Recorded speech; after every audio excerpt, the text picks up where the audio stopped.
Buenas, otra vez acá al aire libre, eh, convocando este hermoso día.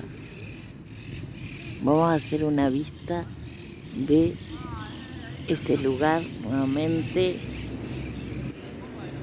Es el lugar que nos encontramos siempre, en un día lindo como el de hoy. Bueno, hay mucho para contar. Estaba mirando a ver si estaba grabando. Pequeños detalles. Hay mucho para hablar en el día de hoy.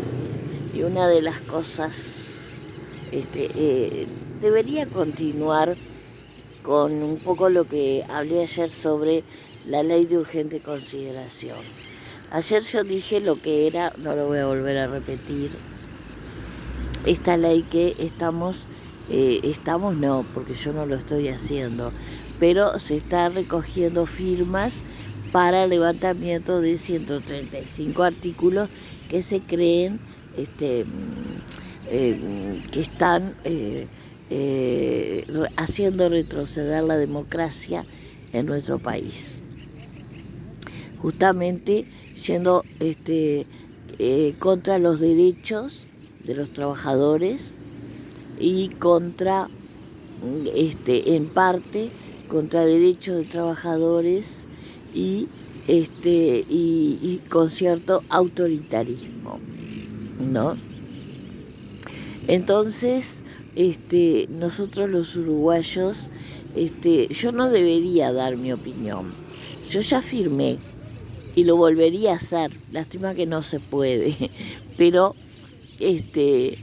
los uruguayos estamos acostumbrados en plena a luchar contra todo lo que sea autoritarismo y ir contra los derechos consagrados en la Constitución, incluso para los trabajadores. Entonces lo hicimos en plena dictadura con el plebiscito del 80, no lo vamos a hacer ahora. Obvio que nadie está hablando de dictadura ni de nada por el estilo, pero sí estamos hablando de ciertas restricciones que se quisieron realizar con esta ley, ¿no? Que ya dijimos que fue hecha en una situación totalmente problemática para el Uruguay, porque estábamos entrando en la pandemia y estábamos con la cabeza en otra cosa, y hoy estamos tratando de que esto no se consagre de ninguna manera, porque las leyes son algo muy delicado, ¿no?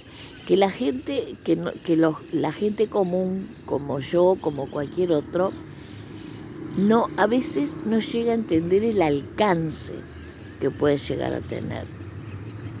Quizá las personas que la votaron y con las que están de acuerdo con esto no lo hicieron con ninguna mala intención, sino fundamentalmente por aquel tema que se venía dando desde la campaña electoral, por el tema de la seguridad, que no es un tema menor, pero que sirvió mucho para hablar sobre los cambios. Acá ya hemos dicho que se votaron los cambios, sí, pero nadie estudió el tema de esta ley en el momento que se hizo como decíamos ayer, la campaña. Pero por lo general es muy difícil que tomemos una ley hecha o aprobada en el Parlamento y que la estudiemos o que la entendamos o que sepamos el alcance. Y es muy fácil manipular la gente, o es muy fácil, no creo que esto se haya hecho para manipular, pero sí yo quiero dejar bien claro un concepto o algo que yo aprendí, si bien el derecho era mi gran vocación, pero desde la adolescencia, a los 18 años, me cortaron esa gran vocación porque no pude irme a estudiar a Montevideo. Entonces fui maestra. Y a los 40 años, después de ser maestra, después de trabajar, me metí en la Facultad de Derecho. Pero cuando ya tenía un hijo y me era muy difícil poder continuar. Entonces hice algunos años de esta facultad y recuerdo una profesora que teníamos, yo no recuerdo si era Derecho Civil o Derecho Constitucional, creo que ella era el primer año de Derecho. Y era la profesora de Derecho. Era una veterana que daba clases muy interesantes. Y ella estaba de acuerdo, o sea, en aquel momento se peleaba o se estaba discutiendo la reforma del Código Penal y la reforma sobre todo de lo que tenía que ver con los derechos de los menores. Y se estaba discutiendo fundamentalmente la baja de la edad de imputabilidad, y se estaba también discutiendo y realizando el Código del Menor, y haciendo grandes cambios. Era muy interesante en ese momento porque teníamos profesores que estaban, o sea, que habían dos bibliotecas siempre, ¿no? Y dos bibliotecas muy inteligentes. Entonces en aquel momento había una biblioteca que estaba un poco apuntando, digamos, hacia lo que era el derecho anglosajón, que nosotros o sea, todo aquello que nosotros vemos, yo se los cuento así, por supuesto, porque fue mi experiencia como estudiante, obvio. Esto, aquello, el juicio oral, por ejemplo, que es lo que vemos en las películas, donde hay una especie de consejo de ciudadanos ilustres que también participan en el juicio, y todo ese juicio se hace en forma oral para las personas. Bueno, en ese momento se estaba discutiendo lo que ahora acá es el juicio oral y todas las reformas que hemos visto en el Código Penal. Pero en ese momento se discutía si eso era viable acá o no, y qué diferencia había entre esa corriente del derecho y nuestro derecho. Y esta profesora decía que nosotros tenemos nuestro derecho, nuestra orden jurídico se refleja en el derecho positivo, ¿no? O sea, el derecho positivo es aquel derecho que está escrito, que es tremendamente racional, tremendamente, digamos que está basado absolutamente en el razonamiento, en la abstracción, y que cada ley, cada palabra que se escribió ahí, ya sea en la Constitución, que es una ley, ya sea en las leyes que se han realizado, ya sean los códigos, ha sido tremendamente estudiada y con un alcance determinado que no da casi lugar a duda cuando se aplica, ¿no?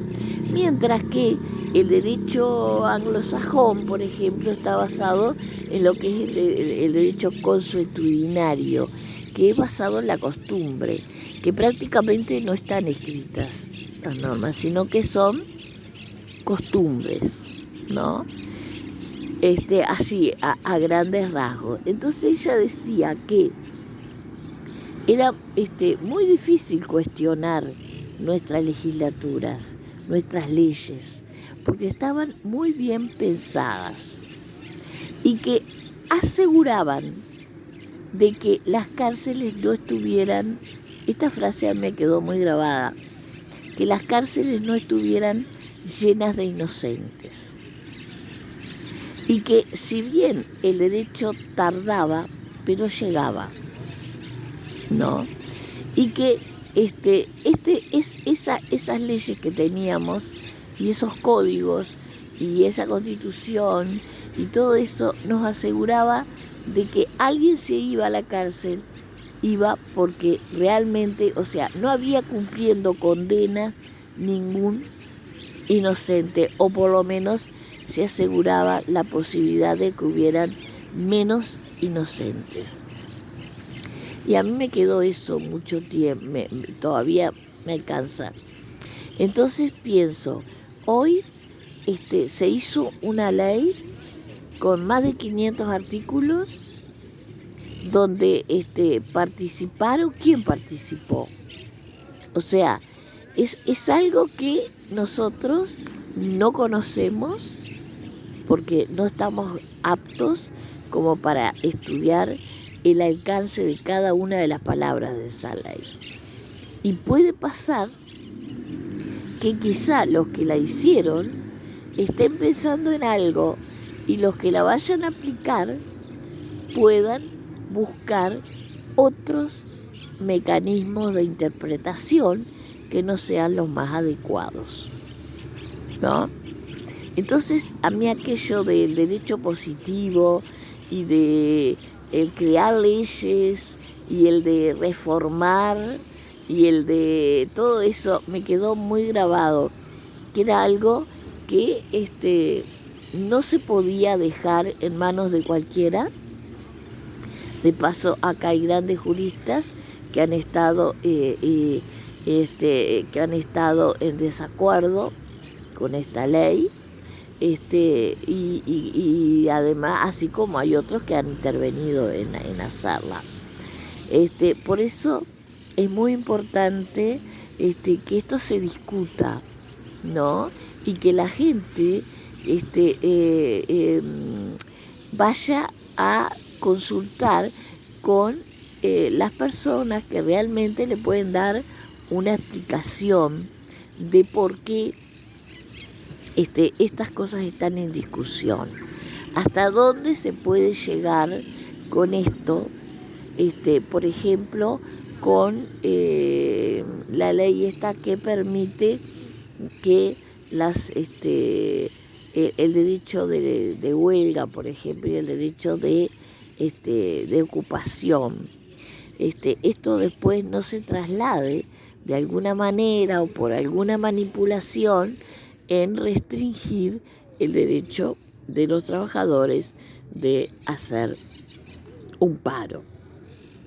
Y además, o sea, como que no está claro todo eso. Hoy por hoy la cosa está funcionando. Además, lo importante es que las leyes y todo lo que se escriba esté más allá del poder político, ¿no?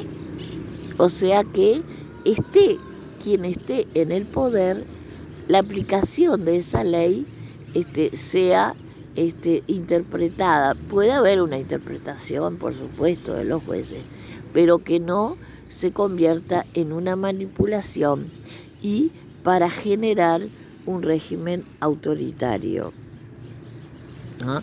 Entonces, todo eso debemos tener en cuenta antes de decir si estamos de acuerdo con tal o cual ley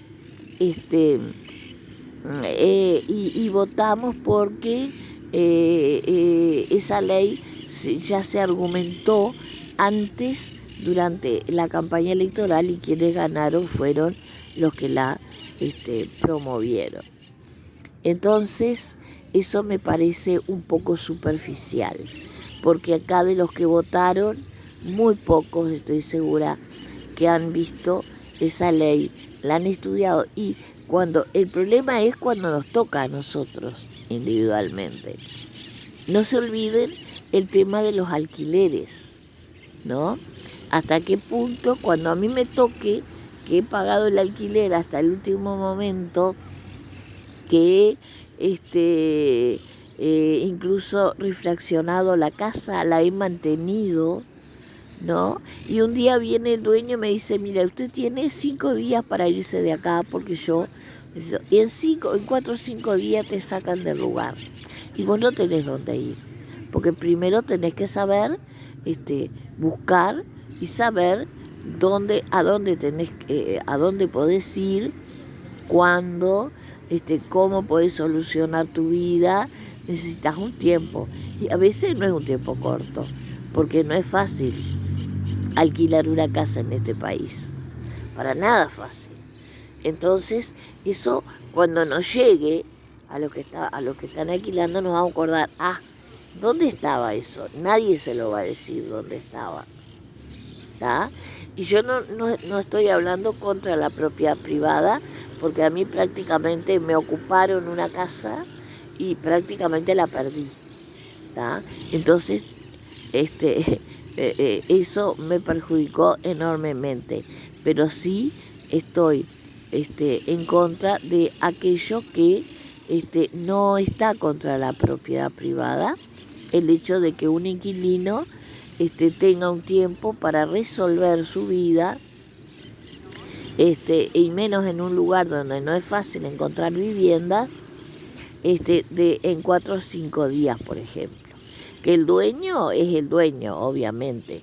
Nadie está yendo contra la propiedad privada, pero tampoco tiene derecho, porque sea el dueño, de sacar de un día para el otro al que está alquilando. Y bueno, y cosas así nos vamos a dar cuenta cuando nos toque personalmente. Por eso hay que firmar y hay que hacer que esos, ya la ley está aprobada, la mitad de la ley está aprobada, porque la aprobaron todos los partidos en toda la Cámara. Pero son esos artículos que son los más discutibles y los que todos tenemos que tener muchísimo cuidado cuando vamos a decir que sí a determinadas cosas, ¿no?